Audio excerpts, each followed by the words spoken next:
Good morning students. SV academy Rawla की online classes में आपका हार्दिक स्वागत है। Class 12 subject English lesson 5 love across the salt desert. पिछले वीडियो में अपने इस लेसन को पढ़ रहे थे, उसी से आगे अपने आज स्टार्ट करेंगे। Let's start. आपकी बुक का पेज नंबर 34 और पैराग्राफ है ऊपर से 4th। When the sun came up, Najab took his first drink of water from his chagal। जैसे ही सूर्य ऊपर आया, नजब ने अपने चागल से पानी पिया, यानी कि फर्स्ट टाइम उसने वहाँ अपनी उस चागल से पानी पिया। At noon he had his first meal dry stale bread with onions. और दोपहर के समय उसने अपना पहला भोजन किया जिसमें सूखी बासी रोटियां प्याज के साथ। स्टेल का मतलब होता है बासी, यानी कि रात का भोजन। By now thoughts about Fatima took a vice like grip over him. उसी दौरान फातिमा के विचारों ने उसे जकड़ लिया। वाइस लाइक होता है शिकंजे की तरह, यानी कि उसी दौरान जो फातिमा के बारे में उसके विचार थे उसने उन्हें शिकंजे की तरह जकड़ लिया। एन एंटायर नाइट ले बिटवीन देम ही थॉट। और उसने सोचा कि एक पूरी रात्रि उनके मिलन के बीच पड़ी हुई है, यानी कि वो अभी से फातिमा के बारे में सोच रहा है। वो कहता है कि अभी पूरी एक रात उनके मिलन के बीच में है। And the distance was less than 10 miles. और सोचता है कि ये दूरी जो है वो तो 10 मील से भी कम है। The thought of it made him reel even as the sun started hitting its hammer on the anvil of the deserts. और ऐसे विचारों ने उसे छटपटाने पर मजबूर कर दिया है, यानी कि वो एकदम से ऐसे विचार कर छटपटाने लगा। और हालांकि इसी दौरान सूर्य ने रेगिस्तान की निहाई पर अपने हथौड़े से प्रहार करना शुरू कर दिया। कहने का मतलब कि जिस समय वो ये विचार कर रहा था तो वह छटपटा रहा था, यानी कि वो चाहता था कि जितना जल्दी हो सके वो वहाँ तक पहुँचे। और साथ ही साथ उसी दौरान सूर्य भी ऊपर आ चुका था। तो रेगिस्तान के अंदर सूर्य, जो रेगिस्तान को एक निहाई के रूप में बताया गया, जिस तरह से एक बर्तन बनाने वाला जैसे कुम्हार होता है वो घड़े वगैरह बनाता है, तो उनको तपाने के लिए जिस चीज़ का भट्टी का यूज़ करते हैं उसे निहाई बोला जाता है। तो उसी को यहाँ पे रेगिस्तान को एक निहाई बताया गया है कि जिस तरह से रेगिस्तान की निहाई पर सूर्य ने एक हथौड़े से, यानी कि ग्रीष्म गर्मी रूपी हथौड़े से प्रहार करना शुरू कर दिया। A whip of the tangy south wind quote his nostril again. और दक्षिण की एक तीव्र गंधयुक्त झोंके ने, हवा के झोंके ने उसके नथुनों को एक बार फिर से जकड़ लिया। But this time it brought with it a thin dappled veil of cloud patches of which lay overlapping like fish scales. परंतु इस बार यह अपने साथ कुछ चितकबरे बादलों का आवरण भी लेकर आया, जो कि एक मछली के ऊपर सल्कों के समान था। स्केल्स का मतलब, फिश स्केल्स का मतलब सल्कें, ओवरलैपिंग यानी कि परत के रूप में। कहने का मतलब जो इस बार दक्षिण से एक हवा का झोंका आया था उसके साथ कुछ बादल भी आए भिन्न भिन्न कलर्स के। डेपल्ड वेल का मतलब है चितकबरे, यानी कि जिसमें विभिन्न प्रकार के काले सफ़ेद हर तरह के बादल थे। With in an our this corrugated cloud had covered a substantial portion of the sky।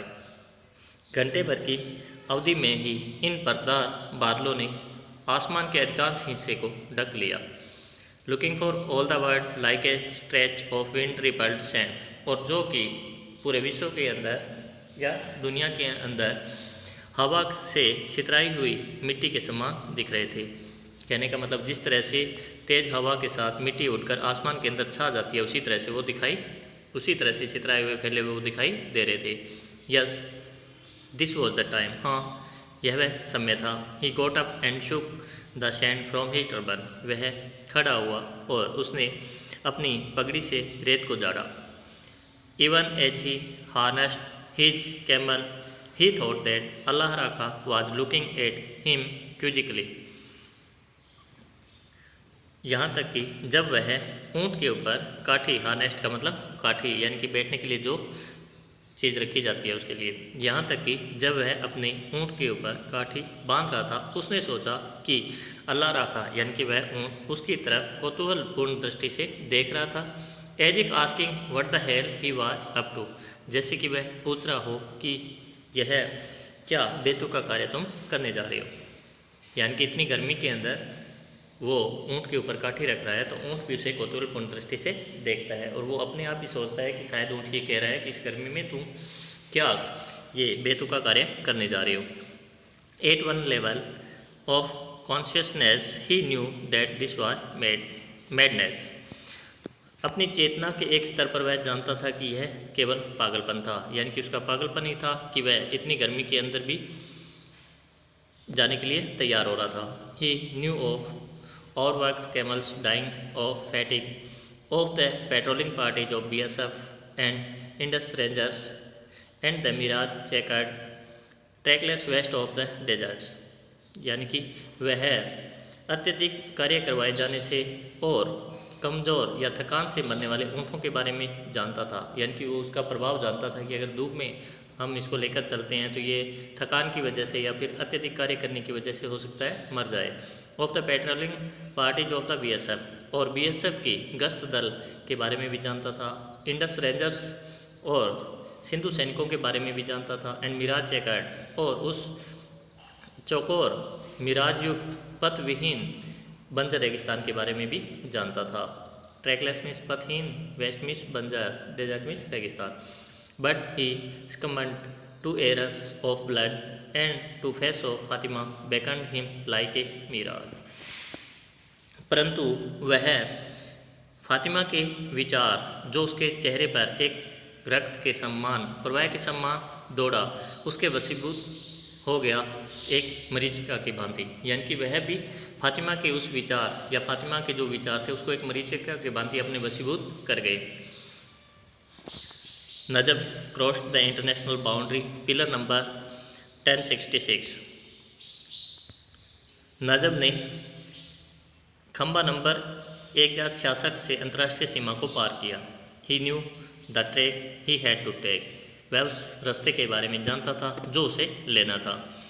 Bisecting the two posts of Indus rangers at Jagatrai and Vingoor, यानी कि दो सिंधु सैनिकों के जो पोस्ट थे जगतराय और विंगूर के बीच में से जो जिनको भी दो भागों में बांटती थी। बाइसेक्टिंग दो भागों में बांटना, यानी कि उसको ये पता था कि जैसे ही उसने 1066 नंबर खंबे से अंतर्राष्ट्रीय सीमा को पार किया तो अब उसे पता था कि उसे कौन से रास्ते से जाना है। उसको पता था कि जो सिंधु सैनिक है उनके दो जो पोस्ट है जगतराय और विंगूर, उनके बीच में जो दो भागों में अलग अलग बनने वाले रास्ते हैं उन्हीं रास्ते में से उसे होकर उसे जाना है। But he strayed ever so slightly, परंतु वह थोड़ा सा भटक गया। And from their watchtower they saw through their binoculars this sleek camel warped and distorted by the heat shimmer into a lumbering leviathan, leviathan यानी कि एक रेगिस्तानी जहाज, यहाँ पे अपने ले सकते हैं एक विशाल ऊँट, और लम्बरिंग होता है धीमे धीमे चलना। तो क्या होता है कि वह थोड़ा सा भटक गया और जो पाकिस्तानी सैनिक थे उन्होंने अपने निगरानी स्तंभ से अपनी दूरबीन के माध्यम से उस चमकीले, स्लीक का मतलब होता है चमकीले, चमकीले ऊँट को विकृत और विरूप्त अवस्था में धीमी धीमी चलते हुए लेवियथन के समान देख लिया था। वाप्ड का मतलब होता है विकृत और डिस्टॉर्टेड का मतलब होता है विरूपित, और हीट सिमर होती है गर्म लू। यानी कहने का मतलब जैसे ही उसने उस इंटरनेशनल बाउंड्री को क्रॉस किया तो पाकिस्तानी रेंजर्स जो थे उन्होंने अपनी दूरबीन के माध्यम से उस ऊँट को आसानी से देख लिया था। An Indian slipping into their territory with tendu leaf right under their noses and that too without paying any hush money. और एक भारतीय जो कि उनके क्षेत्र में घुस आया था, वो भी बिल्कुल उनकी नाक के नीचे यानी कि बिल्कुल उनके करीब से तेंदुपत्तों के साथ उनकी सीमा के अंदर घुस आया था, और उसने बिना कोई रिश्वत दिए हुए without paying any hush money, हस मनी का मतलब है ब्राइब यानी कि घूस या रिश्वत, यानी कि वो सोच रहे हैं कि कोई एक भारतीय तेंदुपत्तों के साथ बिना कोई रिश्वत दिए हुए बिल्कुल उनके पास से उनकी सीमा के अंदर घुस आया था। They were not going to stand for it, इसका मतलब वे उससे सहन नहीं कर सकते थे। Najab was in a trance now events flashing past him like figure on a screen. Najab अब अतीत में खो चुका था, ट्रेंस का मतलब होती है अवस्था, यानी कि नजब अब उस समय उस अवस्था में था कि उसके जो घटनाएं थी पहले की वो एक दृश्य पटल पर आकृति के समान उसके सामने घूम रही थी। फ्लैशिंग पास्ट हिम यानी कि उसकी भूतकाल की जो भी घटनाएं थी लाइक फिगर्स आकृतियों के समान होने स्क्रीन एक दृश्य पटल पर, यानी कि नजब है वो इस समय अतीत में खो चुका था और उसके पास्ट की घटनाएं उसके पीछे की घटनाएं हैं वो एक दृश्य पटल पर आकृति के समान उसके सामने घूम रही थी।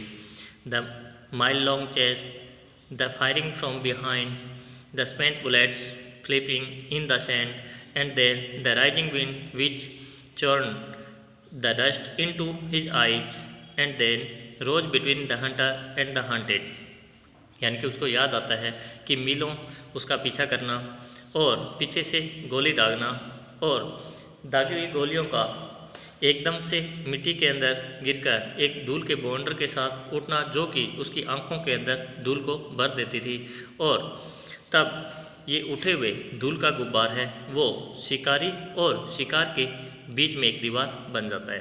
यानी कि उसको याद आता है कि किस तरह से मीलों उसका पीछा किया गया था, किस तरह से उसके पीछे गोलियां दागी गई थी और किस तरह से दागी हुई गोलियां बिल्कुल उसके पास आकर मिट्टी में एक ज़ोरदार आवाज़ के साथ गिरती थी और जिससे धूल का गुब्बार उठता था और वो उनकी आँखों में मिट्टी डालते हुए उसे आँखों को चौंधिया देता था, और जो धूल का गुब्बार उनके बीच में उठ रहा था उससे शिकार और शिकारी के बीच में एक दीवार बन गई थी।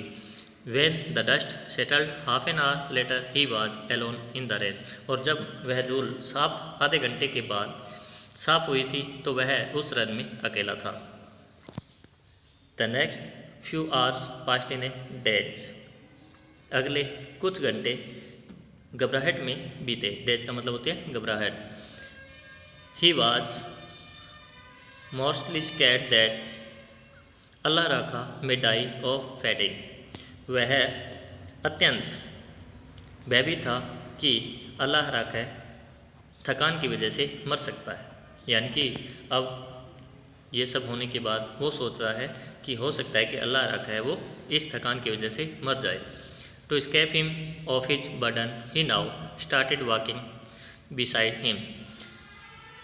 अपने बोझ से उसको बचाने के लिए अब उसने उसके बगल में चलना शुरू कर दिया। Within an hour the sail had scraped the calluses from his feet and scarred them with agonizing cracks. एक घंटे भर में ही, सेल का मतलब यहाँ पे ऊँट है, SAIL सेल लिखा है, इसका मतलब ऊँट है। ऊँट के पाँव के तलवों की कठोर चमड़ी है वो छिल गई और उसे बहुत अधिक कष्टदायक छाले या घाव बना दिए। क्रैक्स का मतलब यहाँ पे घाव है। एगोनाइजिंग मीन्स कष्टकारी। स्कैर्ड का मतलब होता है छिल जाना। यानी कि घंटे भर में ही उस तपती दोपहर की वजह से उस ऊँट के पाँव की जो कठोर तलवों की जो कठोर चमड़ी है वो क्या है, छिल गई और बहुत ही कष्टदायक घाव बन गए। Under a hot tin sky the rain was blazing now throwing up vile needles which hurt the eyes. इस लोहे के समान तपते हुए आसमान के नीचे रन भी अब आग की यानी कि जल रहा था, लपटों में जल रहा था, जबकि सूर्य अपनी किरणों में सुइयों को फेंक रहा था जो कि आंखों में चुभ रही थी, आंखों को नुकसान पहुंचा रही थी। कहने का मतलब इतनी अधिक गर्मी थी कि उसकी तुलना कर दी गई है कि जिस तरह से एक लोहा बहुत अधिक गर्म होता है, उसी तरह से आसमान भी बहुत अधिक गर्म था और उससे वो रन जो क्षेत्र था वो भी आग की लपटों में तब्दील हो गया, यानी कि बहुत अधिक गर्म था। और सूर्य की किरणें ऐसी लग रही थी जैसे कोई सुइयां चुभो रहा हो। And as the rain palpitated, it hunted him with its mirage, pulse of shadow, scooped edge of the mirage। क्योंकि रन है वो बहुत गर्म था, इसलिए वह उसे मरीचिका का आभास करवा रहा था, यानी कि उसको डरा रहा था, हंटेड डरा रहा था, उसे बहुत अधिक भयभीत कर रहा था। यह मरीचिका उसे बहुत अधिक भयभीत कर रही थी। पुल्स ऑफ शैडो यानी कि तालाब की परछाइयाँ उसे दिखाई दे रही थी। Scooped half moons of water यानी कि आधे चंद्रमा के समान उसे पानी के गड्ढे का आभास हो रहा था। कहने का मतलब गर्मी इतनी अधिक थी, जिस तरह से मरीचिका मृग तृष्णा की अपनी बात करते हैं तो उसे भी दूर से ऐसे लग रहा था जैसे कोई तालाब की परछाई दिख रही हो, या फिर आधे चंद्रमा के समान कोई पानी का कोई एक टैंक उसे दिखाई दे रहा हो। Hours of wandering as if in trance attempting to lick the receding edge of the mirage. इस अवस्था में घंटों भर भटकने के बाद वह उस मरीचिका की पीछे हटते हुए अंतिम छोरों को स्पर्श करने का प्रयास किया। रिसीडिंग पीछे हटते हुए, लिक का मतलब चाटना होता है, लेकिन यहाँ पे छूने से मतलब है। Then light thinning away and an hour or two later dusk and a thin plume of smoke rising from a dung fire. तभी सूर्य की रोशनी धीरे धीरे कम होने लगी और 1 या 2 घंटे के बाद सायंकाल हो गई। डस्क मतलब सायंकाल। And a thin plume of smoke rising from a dung fire, और उसे कहीं से उपले जो होते हैं डंग फायर जिनको पाथियाँ बोलते हैं, उनके जलने से उठने वाले धुएं की पतले सी निशानी या संकेत कुछ दिखाई दिए। अल्लाह भी प्रेज्ड, और वो कहता है, क्या कहता है? अल्लाह का शुक्र है। He was now within range, कि अब वह अपनी उस गंतव्य के पास है। He waited for night to descend and then struck out hobbling on his toes, for this desert odyssey had cost him his heels। उसने रात्रि के ढलने का, डिसेंड का मतलब होता है उतरना यानी कि ढलना, उसने रात्रि के ढलने का इंतजार किया और तब वह अपने पंजों के बल लड़खड़ाते हुए लंगड़ाते हुए चला, क्योंकि इस रेगिस्तान की लंबी रोमांचकारी यात्रा ने उसकी एड़ियों को चोटिल कर दिया था। With an hour he was at the Clough sellers door, घंटे भर में वह उस लौंग विक्रेता के दरवाजे पर था। Fatima rose from her bed like a panic stricken doe as he called out her name softly through the window bars, यानी कि जैसे ही अब यानी कि वो क्लाउ सेलर के घर यानी कि फातिमा के घर पहुंच चुका है, और उसने वहां पहुंचने के बाद खिड़की की सलाखों से जैसे ही धीमे से फातिमा का नाम को पुकारा तो फातिमा एकदम से एक हिरनी की भांति, डो का मतलब हिरनी, एक हिरनी की भांति भयभीत होते हुए अपने बिस्तर से उठ बैठी। It took some an excess moment for it to sink in that it was Najab, उसे यह समझने में बहुत ही कम समय लगा कि यह नजब था। Her lustrous eyes lit up the dark of the room as she open the door, और उसकी चमकीली आंखों ने उस अंधेरे कमरे के अंदर भी रोशनी कर दी जैसे ही उसने दरवाजे को खोला, यानी कि जैसे ही फातिमा ने दरवाजे को खोला तो उसकी चमकीली आंखों से उस कमरे के अंदर रोशनी हो गई। 2 hours before dawn Kalisha was woken up by the beat constable banging on the door.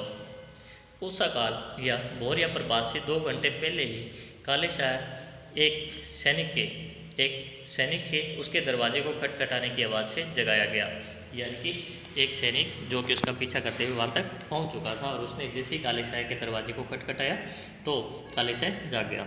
A smuggler has come across the Rann Kalisha, और उस सैनिक ने कहा, क्या कहा कि एक तस्कर उस सीमा रेखा से के पार से या रन से यहाँ आया है।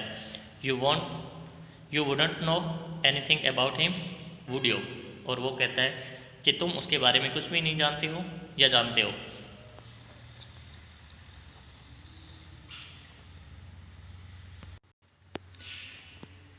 कसम तुम्हारी, not sparrow has entered the house और द विलेज। उसके बाद में काले शाह कहता है कि कसम तुम्हारी, एक चिड़िया ने भी घर में प्रवेश नहीं किया है, ना ही गांव में।